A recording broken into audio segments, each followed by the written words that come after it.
आज के audio lecture में हम पढ़ेंगे उत्तराखंड का मध्य और प्राचीन कालीन इतिहास। ठीक है। उत्तराखंड का इतिहास भारत के इतिहास जितना ही पुराना है। विभिन्न कालों के अनुक्रम में उत्तराखंड राज्य का इतिहास प्रागैतिहासिक, आद्य ऐतिहासिक तथा पौराणिक काल में विभाजित किया जा सकता है।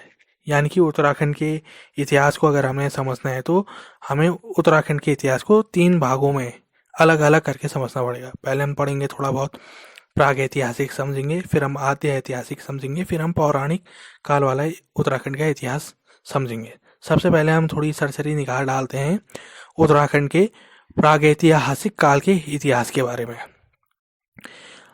इससे पहले मैं बताता हूँ आपको कि प्रागैतिहासिक काल क्या होता है।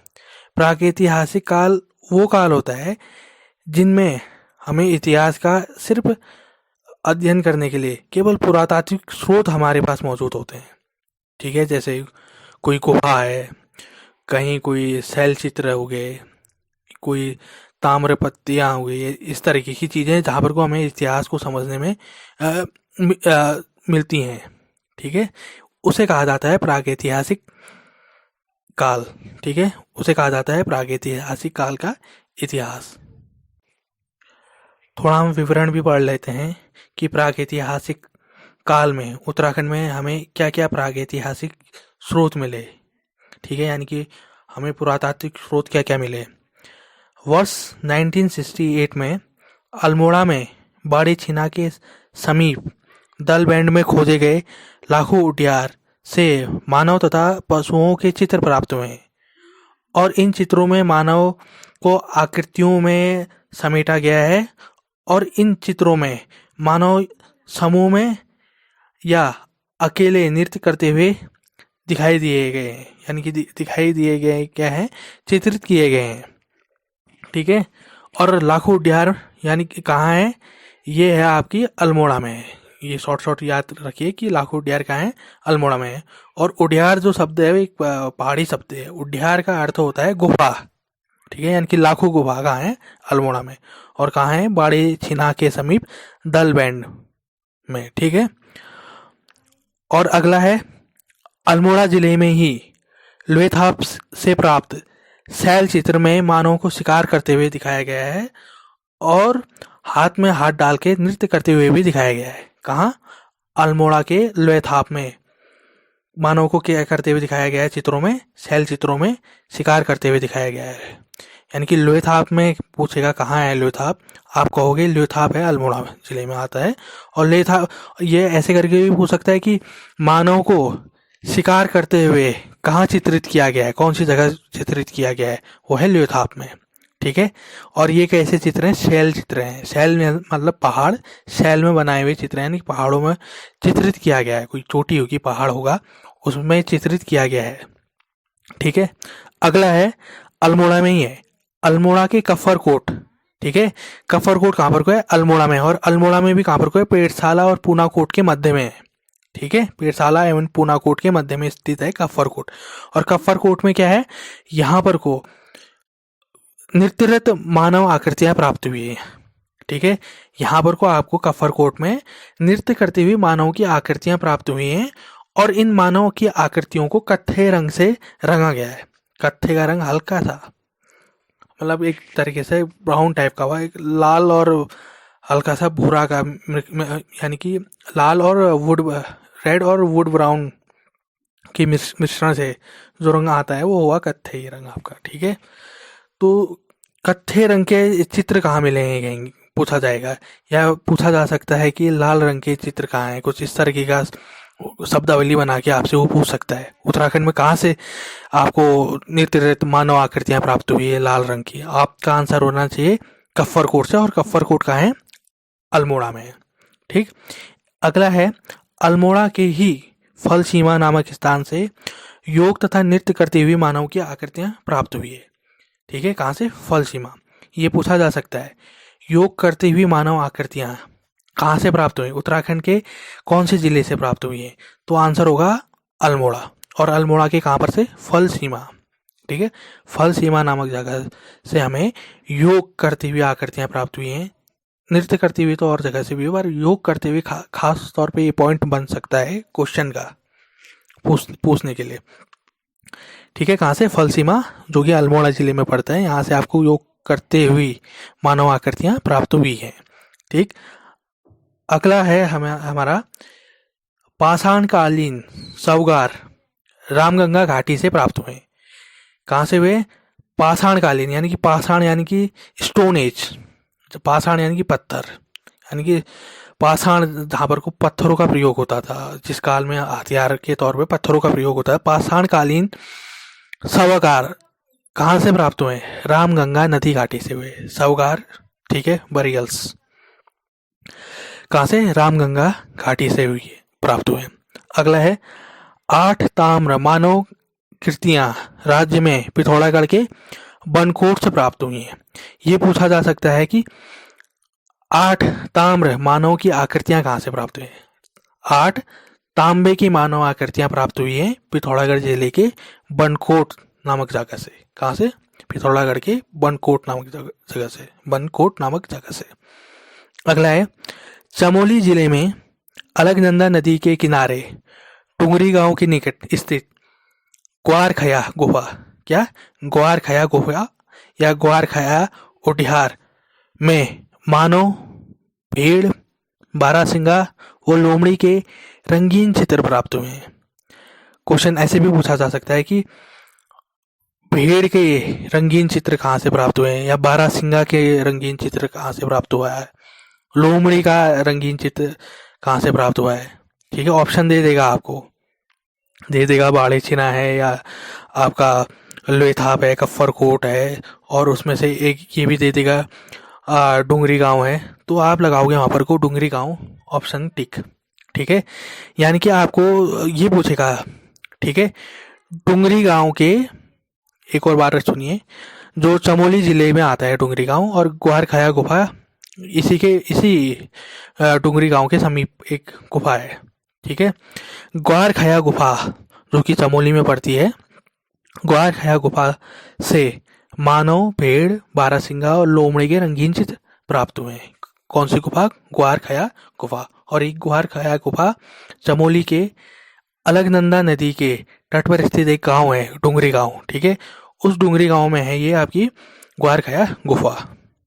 ठीक, अगला है चमोली जिले के थराली के पास स्थित किमनी गांव की गुफा से हल्के सफेद रंग के चित्रित हथियारों तथा पशुओं के शैल चित्र प्राप्त हुए हैं। अब ये पूछा जा सकता है कि हल्के सफेद रंग के पशु चित्र कहाँ से प्राप्त हुए हैं, या हल्के सफेद रंग के चित्रित हथियार वाले आपके चित्र, शैल चित्र कहाँ से प्राप्त हुए हैं। तो यहाँ पर को आंसर होगा चमोली का किमनी गांव। ठीक है, एक बार पूरा स्टेटमेंट और सुनिए। चमोली जिले में थराली के पास स्थित, कहाँ? थराली के पास स्थित किमनी गांव, मेन हुआ किमनी गांव की गुफा से हल्के सफेद रंग के चित्रित हथियार तथा पशुओं के शैल चित्र प्राप्त हुए। कौन सा चित्र? शैल चित्र प्राप्त हुए। ठीक है, ये सवाल बन सकता है, हल्के सफेद रंग के चित्रित हथियार और पशुओं के शैल चित्र कहाँ से प्राप्त हुआ है। आप आंसर होगा वहाँ पर को किमनी गांव, और ये किमनी गांव पड़ता है आपका चमोली में। ठीक है, चमोली जिले में पड़ता है। अगला है उत्तरकाशी। उत्तरकाशी के हुडली से प्राप्त शैल चित्रों में नीले रंग का प्रयोग किया गया है। ये सवाल पूछा जा सकता है कि किस जगह के शैल चित्रों में नीले रंग का प्रयोग किया गया है।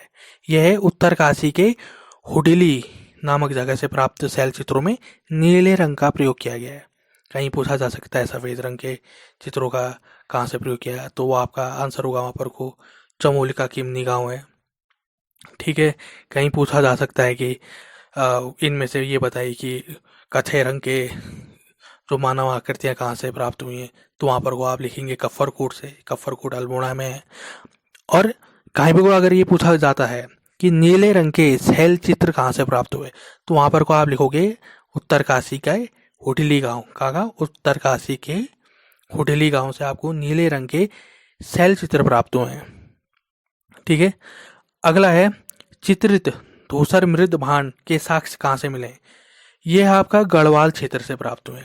चित्रित है मतलब चित्रित किया गया है। धूसर मृद भांड मतलब मृद यानी कि मिट्टी, भांड मतलब बर्तन, यानी कि चित्रित दूसरा जो मृत भांड है, मिट्टी के बर्तन है जो जिनको चित्रित किया गया है, ये बर्तन के साक्ष्य किधर से मिले हैं आपको? ये मिले हैं आपके गढ़वाली क्षेत्र से। ठीक है, अब इसके बाद हम पढ़ते हैं आद्य ऐतिहासिक काल। ठीक है, तो मैं आपको बताना चाहूँगा कि आद्य ऐतिहासिक काल क्या होता है। आद्य ऐतिहासिक काल क्या होता है? ये इतिहास का वो काल होता है जिसमें हमें अध्ययन करने के लिए साहित्यिक स्रोत होते हैं हमारे पास, पर ऐसे साहित्यिक स्रोत हमारे पास होते हैं जिनको हम अभी तक पढ़ नहीं पाए हैं, यानी कि जिनकी लिपि से हम अभी तक अज्ञान है, इन लिपियों का हमें ज्ञान नहीं है। बस हमारे पास साहित्यिक स्रोत उपलब्ध है पर हम इन साहित्यिक स्रोत को हम नहीं पढ़ पाए। तो ऐसे काल के इतिहास को आद्य ऐतिहासिक काल कहा जाता है। आद्य ऐतिहासिक काल का इतिहास ऐसे इतिहास को कहा जाता है। ठीक है, जैसे सिंधु घाटी हो गई, सिंधु घाटी की सभ्यता, ये भी एक आद्य ऐतिहासिक काल में ही आती है। फिलहाल हम उत्तराखंड की बात करें तो हम उत्तराखंड की ही बात करेंगे। तो उत्तराखंड में भी आद्य ऐतिहासिक काल के बहुत सारे स्थान मिले हैं जिनमें लोग तांबे की धातु का प्रयोग करते थे, कांसे की धातु का प्रयोग करते थे, और यहाँ आद्य ऐतिहासिक काल में लोग कृषि भी करते थे, पशुपालन भी करते थे, और यहाँ ग्रामीण सभ्यता भी थी, नगरीय सभ्यता भी थी, यानी कि आद्य ऐतिहासिक काल में। ठीक है, गांव भी थे, शहर भी थे। कांसा, तांबा यहाँ के लोग आद्य ऐतिहासिक काल में जानते थे इन दो धातुओं को। कृषि पशुपालन तो खैर जानते ही थे। ठीक है, आद्य ऐतिहासिक स्थानों की हम बात करते हैं। उत्तराखंड में कौन से ऐसे आद्य ऐतिहासिक स्थान मिले हैं? इनमें एक आता है बहादराबाद। कौन सा है? बहादराबाद, अच्छे से सुनिएगा, बहादराबाद। ये एक आद्य ऐतिहासिक स्थान है उत्तराखंड में। इस बहादराबाद में ताम्र संचय का हमें पता चला है, यानी कि आप यहाँ से आपको ताम्र का संचय मिला है, तांबे कॉपर का स्टोर मिला है। ठीक है, ताम्र संचय मिला है यहाँ से, बहादराबाद से हमें तांबा प्राप्त हुआ है। ठीक है, और एक और आद्य ऐतिहासिक स्थान है जैसे रामगंगा घाटी और मलारी से हमें क्या ये भी एक आद्य ऐतिहासिक स्थान है। रामगंगा घाटी और मलारी से हमें महापाषाण कालीन, ये कहते हैं महापाषाणी कालीन तो नहीं कहेंगे, महापाषाणी सावधान के अवशेष मिले हैं। ठीक है, यानी कि रामगंगा घाटी और मलारी से हमें बहुत बड़ा यानी कि बहुत बड़ा पाषाण यानी कि पत्थर, महापाषाणी सावधान मिला है, यानी कि वहाँ से हमें महापाषाणीन सावधान यानी कि बरियल्स मिला है। कहाँ से? रामगंगा घाटी और मलारी से। ठीक है, यहाँ से अवशेष मिले हैं हमें, सावधान के अवशेष मिले। ठीक है, ये दो चीज़ हो गई आपकी आद्य ऐतिहासिक काल के स्थान मैंने आपको बता दिए। इसके बाद हम थोड़ा और पढ़ लेते हैं, पौराणिक काल के बारे में पढ़ते हैं। मैंने आपको प्रागैतिहासिक काल बता दिया, थोड़ा बहुत उसका डिटेल दे दिया, कौन कौन से स्थान मिले हैं, क्या क्या मिला है, ब्रीफ नोट के लिए। आद्य ऐतिहासिक भी बता दिया, दो जगह बता दिए हैं, एक तो रामगंगा घाटी जहाँ से आपको बरियल्स यानी कि सावधान मिले हैं, महापाषाण कालीन, महापाषाण यानी बहुत बड़े पत्थरों वाले सावधान मिले हैं, और दूसरा बहादराबाद मिला है, जगह है बहादराबाद में आपको ताम्र संचय मिला है। ठीक है, तांबा मिला है संचय के तौर पे, मतलब इकट्ठा किया हुआ कॉपर स्टोर। अब पढ़ते हैं पौराणिक काल। उत्तराखंड का पौराणिक काल में क्या क्या मिला है उत्तराखंड के पौराणिक काल से हमें। ठीक है, पहले वो पौराणिक काल पढ़ते हैं कि आखिरकार पौराणिक काल क्या होता है। ये पौराणिक काल वो होता है जिसमें साहित्यिक स्रोत के तौर पे अनेक हमारे पास पौराणिक ग्रंथों की रचनाएं होती हैं।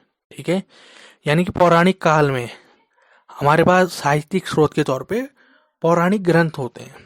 ठीक है, जिस काल के बारे में अगर हमें पता करना है पौराणिक काल, तो हमें पौराणिक ग्रंथों को पढ़ना पड़ेगा, तब हमें पता चलेगा कि ये पौराणिक काल का इतिहास है। ठीक, तो हम पहले पढ़ते हैं कि थोड़ा बहुत पौराणिक काल के बारे में पढ़ते हैं कि उत्तराखंड का पौराणिक काल कैसा था। ठीक है, पौराणिक ग्रंथों के हिसाब से पौराणिक ग्रंथ हुई ऋग्वेद, सामवेद, अर्थवेद, यजुर्वेद। उत्तराखंड का उल्लेख एक पौराणिक ग्रंथ है ऋग्वेद। ठीक है, ऋग्वेद में उत्तराखंड का सर्वप्रथम उल्लेख मिला है और इस ऋग्वेद में उत्तराखंड को देवभूमि बताया गया है। ये पूछा जा सकता है कि देवभूमि जो शब्द है उत्तराखंड के लिए प्रयुक्त किया जाता है आम जनमानस की बोली में, ये देवभूमि शब्द का प्रथम बार उल्लेख कहाँ हुआ था? ठीक है, ये हुआ था आपका पौराणिक काल में हुआ था, ऋग्वेद नाम के पौराणिक ग्रंथ में। और ग्रंथों में ऋग्वेद ही सबसे पुराना वेद माना जाता है। ठीक है, अगला है उपनिषदों, ब्राह्मण ग्रंथों, पुराणों, रामायण और महाभारत आदि धर्म ग्रंथों में उत्तराखंड का उल्लेख मिलता है। ठीक है, यानी कि उत्तराखंड का उल्लेख उपनिषदों, ब्राह्मण ग्रंथों, महाभारत, रामायण, पुराणों में मिलता है। ठीक है, और ज़्यादातर तो आपका स्कंद पुराण में भी मिलता है उत्तराखंड का उल्लेख। ठीक है, उत्तराखंड और अलग अलग अभी बात करेंगे हम इस बारे में, अगला इसी बारे में हम बात करते हैं। ठीक है, 5 हिमालयी खंडों, ठीक है, 5 हिमालयी खंडे कौन कौन से थे? एक तो नेपाल हुआ, दूसरा मानस खंड, कौन सा दूसरा? मानस खंड, तीसरा केदारनाथ, चौथा जालंधर और 5वां कश्मीर। ये जो 5 हिमालयी खंड थे, ठीक है, जो हिमालयी क्षेत्र हैं, ठीक है, कौन सा? नेपाल, मानस खंड, केदार खंड, जालंधर, कश्मीर, इन 5 हिमालयी खंडों का उल्लेख स्कंद पुराण में मिलता है। ठीक है, और जो इन 5 हिमालयी खंड में मानस खंड और केदार खंड हैं, ये उत्तराखंड से संबंधित है। यानी कि जो आपको पता ही होगा, उत्तराखंड को 2 भागों में, 2 मंडलों में डिवाइड किया गया है, या कहें तो 2 भागों में डिवाइड किया गया है। एक केदार खंड हुआ और एक मानस खंड। मानस खंड को कुमाऊं कहा जाता है और केदार खंड को गढ़वाल कहा जाता है। यानी कि जो गढ़वाल क्षेत्र है और जो कुमाऊं क्षेत्र है, इनके पौराणिक नाम क्या थे? कुमाऊं का नाम था, पौराणिक नाम था मानस खंड, और गढ़वाल का नाम था केदार खंड। और ये केदार खंड और मानस खंड, ये तो जो पौराणिक नाम है उत्तराखंड के ही, ठीक है, अलग 2 भागों के जो नाम आ रहे हैं, ये थे स्कंद पुराण में, इनका वर्णन मिलता है। ठीक है, अगला पढ़ते हैं।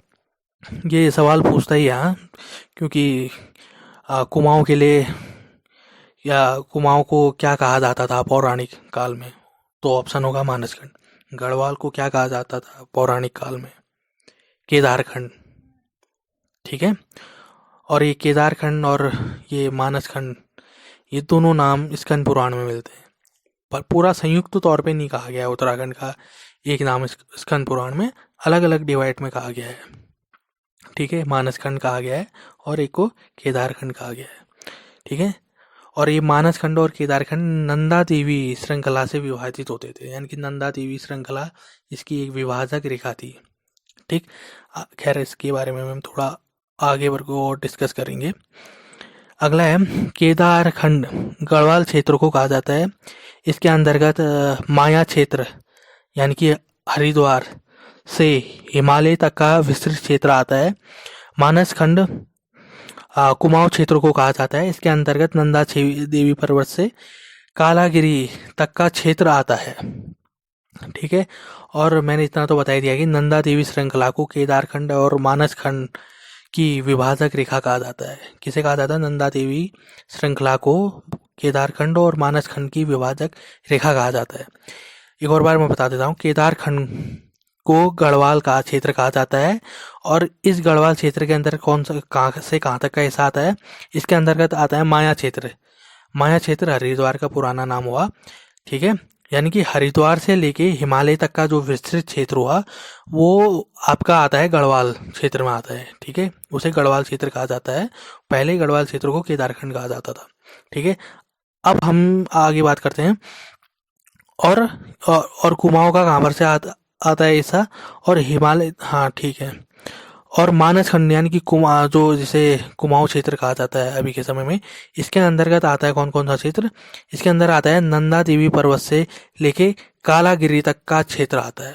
यानी कि कुमाऊं के अंदर, यानी कि कुमाऊं क्षेत्र यानी कि मानस खंड के अंतर्गत नंदा देवी पर्वत से लेके कालागिरी तक का जो क्षेत्र आता है उसे क्या कहा जाता था? कुमाऊं क्षेत्र कहा जाता था, या कहें तो मानस खंड कहा जाता था।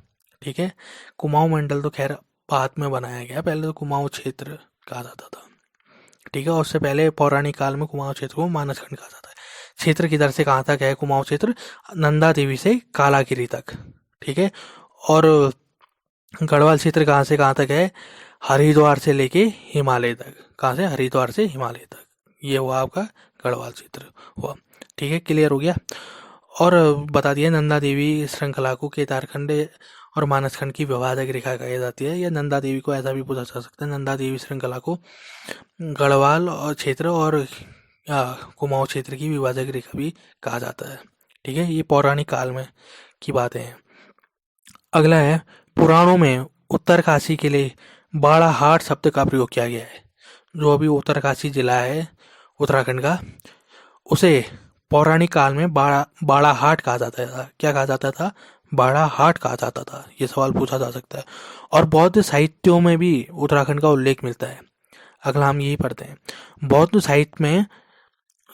साहित्य में उत्तराखंड को हिमवंत कहा गया है। ठीक है, और बौद्ध साहित्य पाली भाषा में लिखा गया है। बौद्ध साहित्य पाली भाषा में लिखा गया है, और बौद्ध साहित्य में उत्तराखंड का उल्लेख है, और उत्तराखंड को बौद्ध साहित्य में हिमवंत कहा गया है। ठीक है, तो मैंने आज आपको पढ़ा दिया कि उत्तराखंड का थोड़ा बहुत ब्रीफ आपको नोट्स दे दिए हैं, प्रागैतिहासिक काल के दे दिए हैं, उत्तराखंड के आदि ऐतिहासिक काल के दे दिए हैं, और उत्तराखंड के पौराणिक काल के दे दिए हैं, थोड़ी ब्रीफ नोट्स। और मैं आपसे आशा करता हूँ कि आप इस ऑडियो क्लिप को ज़रूर पसंद करेंगे और इसे बार बार सुनेंगे, जिससे कि आपको ये फैक्ट, उत्तराखंड के ब्रीफ फैक्ट आसानी से याद हो जाएं और कंठस्थ हो जाएं। तो आज की ऑडियो लेक्चर में बस इतना ही। Thank you.